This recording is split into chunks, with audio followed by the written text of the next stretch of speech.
സ്വാഗതം. കാണാത്തതും കേൾക്കാത്തതും.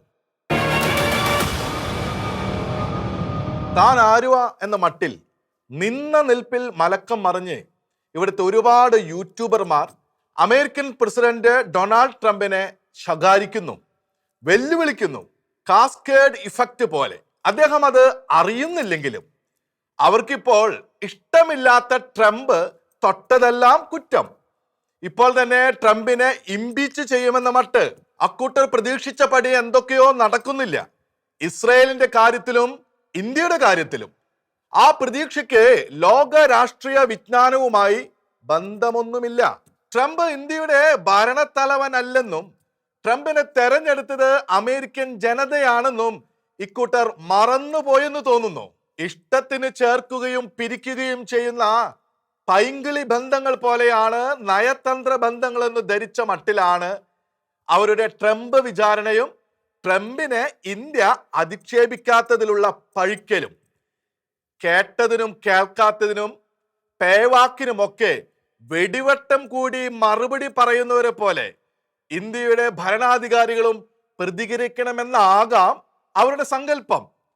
യുദ്ധപൂരം കൊതിച്ചവർ ട്രംപ് യുദ്ധത്തോട് മുഖം തിരിക്കുന്നത് കണ്ട് നിരാശരായോ?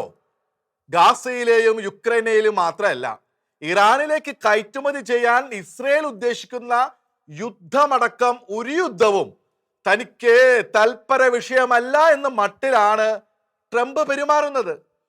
ഇസ്രയേലിനോട് എന്ത് ചതിയാണ് ട്രംപ് ചെയ്തത്? ഇസ്രയേലിനെ യുദ്ധത്തിലേക്ക് തള്ളിവിട്ടത് ട്രംപ് അല്ല, മറ്റേതൊരു അമേരിക്കൻ പ്രസിഡന്റിനേക്കാൾ ഉപരി ഇസ്രായേലിനോട് ചേർന്ന് നിന്ന ആളാണ് ട്രംപ്. ജെറുസലേമിനെ ഇസ്രായേലിന്റെ തലസ്ഥാനമായി അംഗീകരിച്ച അമേരിക്കൻ പ്രസിഡന്റുമാണ് ട്രംപ്. അങ്ങനെയൊരു ട്രംപ് പക്ഷേ ഇസ്രായേലിൽ പോകാതെയാണ് ഗാസ മുതൽ റിയാദ് വരെയുള്ള വാണിജ്യ ബന്ധ ശൃംഖല ലക്ഷ്യമിട്ട് പശ്ചിമേഷ്യൻ സന്ദർശന പരിപാടി നടത്തിയത്.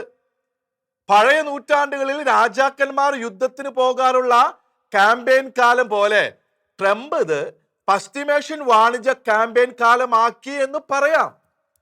ഗാസയിൽ യുദ്ധം തുടരണമെന്നല്ല, ഗാസ വാണിജ്യ വികസന കേന്ദ്രമാകണമെന്നതാണ് ട്രംപിന്റെ പദ്ധതി.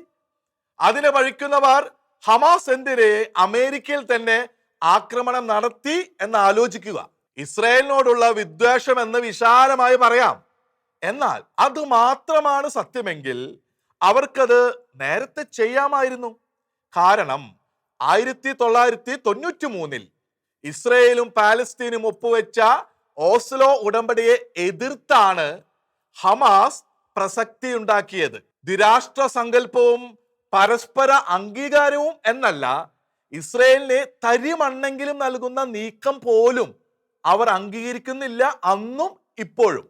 എന്നാൽ ഇപ്പോൾ അവർ അമേരിക്കയിൽ ആക്രമണം നടത്തി വധിച്ചത് ഇസ്രയേൽ ഉദ്യോഗസ്ഥരെ ആണെങ്കിലും അമേരിക്കയോട് കൂടിയുള്ള പ്രതികരണമെന്ന് കരുതണം. പാശ്ചാത്യർ മധ്യപൗരസ്ത്യ ദേശമെന്ന് വിളിക്കുന്നതും ബ്രിട്ടന്റെ ഗ്രീനിച്ച് രേഖ പ്രകാരം കിഴക്കിന്റെ മധ്യവുമായ പശ്ചിമേഷ്യൻ മേഖലയെ അമേരിക്ക വാണിജ്യ താല്പര്യത്തിലേക്ക് തിരിക്കുന്നതിനോടുള്ള എതിർപ്പ്. ട്രംപിന്റെ നീക്കം ഇസ്ലാമിക രാഷ്ട്ര സമൂഹത്തെ പൊതുവിൽ മതഭീകരത അടക്കം തീവ്രവാദ സാഹചര്യങ്ങളിൽ നിന്ന് വഴിതിരിക്കുന്നത് തങ്ങളുടെ താല്പര്യങ്ങൾക്ക് ദോഷകരമെന്ന് ഹമാസ് കരുതുമല്ലോ. ഒരൊറ്റ തവണ ഇറാൻ ഇസ്രായേലിനോടുള്ള വിദ്വേഷം മാറ്റിവെച്ചാൽ സമാധാനത്തിൽ വളരാൻ എത്രമാത്രം വിഭവശേഷിയാണ് പ്രകൃതി ഇറാന് നൽകിയിട്ടുള്ളത്. ഒരിക്കൽ ആ വഴിക്ക് ഇറാൻ തിരിഞ്ഞു പോയാൽ പിന്നെ ഹമാസിനെ പോലുള്ളവയുടെ കാര്യം പുകയായി. ഗാസയിൽ ട്രംപ് ഉദ്ദേശിച്ച വികസനം വന്നാലും പാലസ്തീൻ ജനതയുടെ പുത്തൻ തലമുറകൾ അത് ആസ്വദിച്ചു തുടങ്ങിയാലും ഹമാസിന്റെ കാര്യം പുകയാകും. ഇതൊക്കെ നിമിത്തം ട്രംപിന്റെ വാണിജ്യ ക്യാമ്പയിൻ ഹമാസിനെ പ്രകോപിപ്പിക്കുന്നു എന്നതിന്റെ കൂടി സൂചനയാകാം വാഷിംഗ്ടണിൽ നടത്തിയ ആക്രമണം. സ്വന്തം മേൽക്കോയ്മ നിമിത്തമാണ് അമേരിക്ക ഇത്രയും കാലം ഇസ്രായേലിനെ സഹായമായത്. ഇനിയും ആ മേൽക്കോയ്മ നിലനിർത്തണമെങ്കിൽ കഠിന വാണിജ്യ യത്നം വേണമെന്നാണ് ട്രംപിന്റെ പക്ഷം. അതിനാണ് യുദ്ധവിരുദ്ധത, അതിനെ ചതിയെന്ന് നെതന്യാഹുവിന് വിളിക്കാൻ കഴിയുമോ? ഇന്ത്യ പാക് സംഘർഷവും രണ്ട് ആണവ ശക്തികൾ തമ്മിലുള്ള വൻ യുദ്ധമായി മാറാൻ ട്രംപ് കൂട്ടുനിന്നില്ല. അവകാശം പറഞ്ഞും മാറ്റി പറഞ്ഞും ഒക്കെ ട്രംപ് ആക്ഷേപം കേൾക്കാൻ നിന്നുകൊടുത്തു. അതുകൊണ്ട് സംഭവിച്ചത് യഥാർത്ഥത്തിൽ സംഘർഷ ചോർച്ചയല്ലാതെ സംഘർഷ പെരുക്കമല്ലല്ലോ. കോമാളി എന്നോ ചതിയനെന്നോ ഇവിടെ ആരെയെങ്കിലും കലവില കൂട്ടുന്നത് ട്രംപിനെ ബാധിക്കുന്നില്ല. യുദ്ധം കനത്ത് ചൈനയും തുർക്കിയും ഒരു പക്ഷേ പ്രതീക്ഷിക്കാത്ത വിധം താലിബാനും റഷ്യയും ഒക്കെ പാകിസ്ഥാനോട് ചേർന്നാലുള്ള അവസ്ഥ ട്രംപ് തീർച്ചയായും ആഗ്രഹിച്ചില്ല. അതിന്റെ നേട്ടം ട്രംപിനുണ്ടായാലും ആശ്വാസം ഇന്ത്യൻ ഉപഭൂഖണ്ഡത്തിലെ മുഴുവൻ ജനങ്ങൾക്കുമാണ്. നിരാശയുള്ളത് യുദ്ധകുതുകികൾക്ക് മാത്രമായിരിക്കും. അവസാനത്തെ അർത്ഥം ഇതാണ്: സ്വാർത്ഥത നിമിത്തമായാലും ട്രംപ് മോഹിക്കുന്നത് യുദ്ധമല്ല, കച്ചവട വളർച്ചയുടെ കാലം തന്നെയാണെന്ന്. യൂട്യൂബർമാർ വിടുവായത്വം പറയുന്നത് പോലെ ഒരു രാജ്യത്തിനും മറ്റൊന്നിനെ ഉന്മൂലനം ചെയ്യാൻ ആധുനിക ലോകത്ത് കഴിയില്ല. ഇന്ത്യ പാക് വെടിനിർത്തലിനെ കുറിച്ച് പറഞ്ഞും മാറ്റി പറഞ്ഞും ട്രംപ് ചെയ്തത് എന്തായാലും ഇന്ത്യക്കോ ഇന്ത്യൻ ജനതക്കോ ദോഷമായിട്ടില്ല. സർക്കാരിനെ ആക്ഷേപിക്കാൻ വക തേടുന്നവർക്ക് മാത്രമേ അതിൽ കുണ്ഠിതമുള്ളൂ. ഒരു വിധത്തിൽ പറഞ്ഞാൽ ഫ്രാൻസിസ് മാർപ്പാപ്പയ്ക്ക് പിന്നാലെ ലയോ മാർപ്പാപ്പയും പറയുന്നത് പോലെ യുദ്ധക്കെടുതികളില്ലാത്ത ലോകത്തിനാണ് തനതു ലക്ഷ്യത്താൽ ട്രംപും ശ്രമിക്കുന്നത്. ട്രംപിൻ്റെത് ഗൂഢ കച്ചവട ലക്ഷ്യമാണെന്ന് എത്ര തവണ വേണമെങ്കിലും കരുതാം, പഴിക്കാം. ആ കച്ചവട താല്പര്യത്തോടും തന്ത്രത്തോടും എതിർപ്പുള്ളവർ ട്രംപിനെ ചീത്ത പറഞ്ഞ് സമാധാനിക്കുകയല്ല, മത്സരിച്ചു നേടാൻ തന്ത്രം പഠിക്കുകയാണ് വേണ്ടത്. അങ്ങനെയെങ്കിലും സ്വയം വളരാൻ. ഇസ്രയേൽ യുദ്ധത്തിലായതിനാൽ അമേരിക്കയുടെ ലോകവീക്ഷണമാകെ ഇസ്രയേലിന്റെ കണ്ണിലൂടെ മാത്രമേ ആകാവൂ എന്നില്ലല്ലോ. അമേരിക്ക സിറിയൻ ഭീകര നേതാവുമായി സംഭാഷണം നടത്തുന്നതും ഇറാനുമായി സംഭാഷണം നിർദ്ദേശിക്കുന്നതും ഒന്നും ലോക രാഷ്ട്രീയത്തിൽ തിന്മകളല്ലെന്ന് വികാരജീവികൾ തിരിച്ചറിയണം. ഇസ്രയേലുമായി ഈജിപ്ത് പ്രസിഡന്റ് അൻവർ സാദത്ത് സംഭാഷണം നടത്തിയ കാലത്ത് അതിനെ അന്ന് തീവ്രവാദ പക്ഷക്കാർ കണ്ടത് ഇതേപോലെ ആക്ഷേപകരമായി തന്നെയാണ്. അതിനൊക്കെ ചെവി കൊടുക്കാൻ നിന്നാൽ ലോക നേതാക്കൾക്ക് ഒന്നും ചെയ്യാൻ കഴിയാതെയാകും. നെതന്യാഹുവിന് കാര്യം മനസ്സിലായി. ഇറാനോടുള്ള അസ്പൃശ്യത ഉപേക്ഷിക്കുകയാണ് ട്രംപിന്റെ ലക്ഷ്യം. ഇറാൻ ആണവായുധം അണിഞ്ഞു വിലസുന്നത് തടയാൻ ട്രംപിന്റെ ഇഷ്ടവിദ്യ യുദ്ധവിദ്യയല്ല, കുറെ ഭീഷണി വാക്കുകൾ, കുറെ അനുനയം, പിന്നെ നേരിട്ടുള്ള പ്രണയപ്രകടനം, വാണിജ്യബന്ധം, അങ്ങനെ പലതുമാണ്. ഒരു പക്ഷേ ആക്രമണത്തിന് മുമ്പ് എല്ലാ ന്യായങ്ങളും ഉറപ്പിക്കാൻ ട്രംപ് ശ്രമിക്കുന്നു എന്നും വരാം. വിമർശകർ പറയുന്ന വിധത്തിൽ ട്രംപിനെ ആക്ഷേപിക്കാനോ ആക്ഷേപിക്കുന്നവരെ പിന്തുണയ്ക്കാനോ മോദി സർക്കാർ തുനിഞ്ഞിട്ടില്ല. പറയേണ്ടത് പറയാതെയും ഇരുന്നില്ല. ട്രംപ് മഹാനൊന്നുമല്ല, മഹാനേയല്ല, പക്ഷേ തനതു നിശ്ചയങ്ങളുണ്ട്. അമേരിക്കയ്ക്ക് ഗുണകരമാകുമെന്ന് തോന്നുന്ന കാര്യങ്ങൾ ആരെയൊക്കെയോ വെറുപ്പിച്ചും പുറന്തള്ളിയുമായാലും ട്രംപ് പറയുകയും ചെയ്യുമെന്ന് കണ്ടതാണ്. ട്രംപ് മുന്നോട്ട് വയ്ക്കുന്നത് പ്രതീക്ഷിച്ച സാമ്പത്തിക കുടിയേറ്റ നയങ്ങൾക്ക് തന്നെ അമേരിക്കൻ ജനത വോട്ട് ചെയ്തു.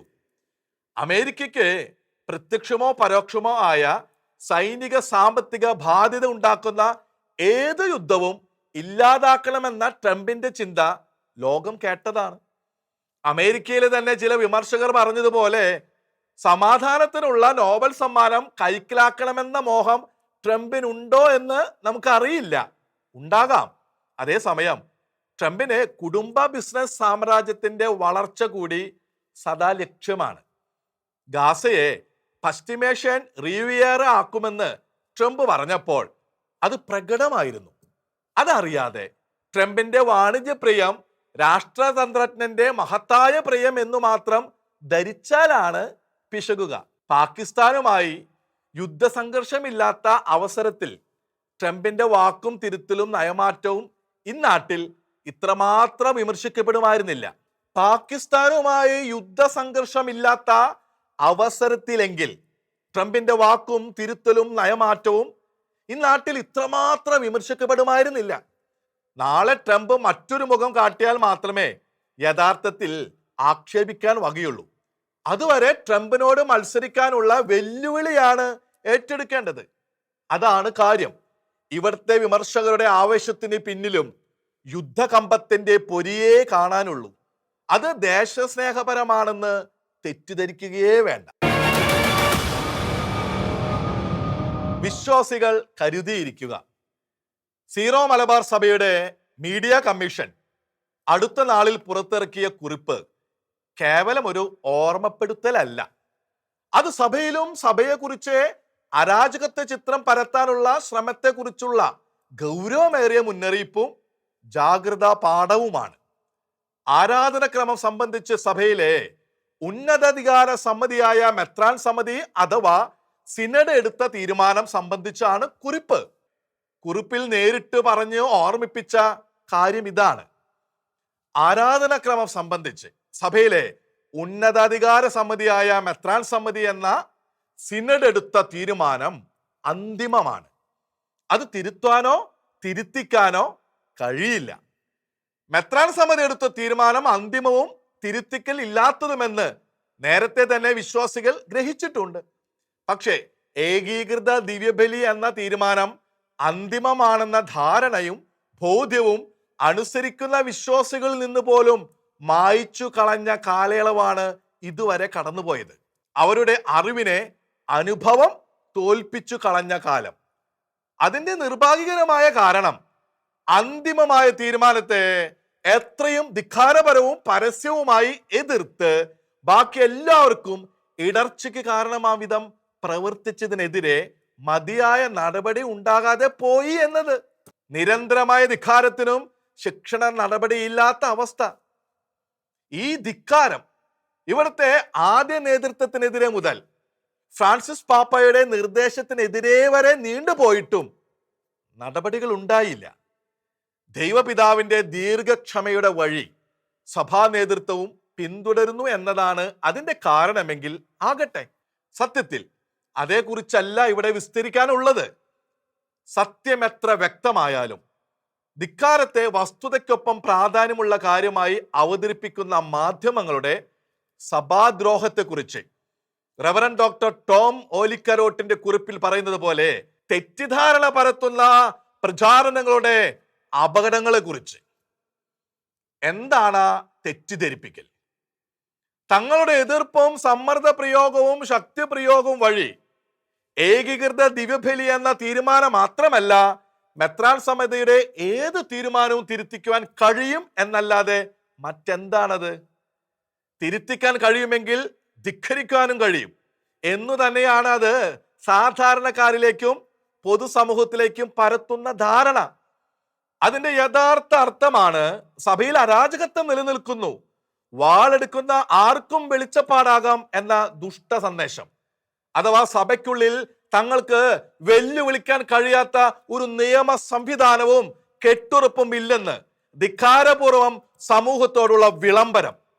വിമത ധിക്കാരം വഴി എത്ര വേദനിച്ചാലും വിശ്വാസികൾ അവഗണിക്കരുതാത്ത മുന്നറിയിപ്പും ജാഗ്രതപ്പെടുത്തലുമാണിത്.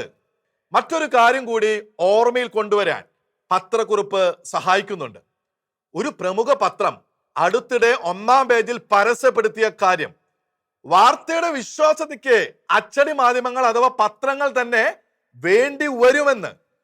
അച്ചടി മാധ്യമങ്ങളും ചാനലുകളും പറയുന്നതിനപ്പുറം വസ്തുതകൾ മറച്ചുവെക്കാതെ അറിയിക്കുന്ന സമൂഹ മാധ്യമങ്ങളെ ജനങ്ങൾ ഏറെ വിശ്വസിച്ചു. പക്ഷേ അനുനിമിഷം സത്യം പുറത്തു കൊണ്ടുവരുന്നു എന്ന് ഏറെ കാലം കരുതിയ അതേ സമൂഹ മാധ്യമങ്ങൾ ഇന്ന് സമൂഹത്തിൽ പരത്തുന്ന ആശയക്കുഴപ്പം എത്രയോ ഭയാനകമായി മാറി.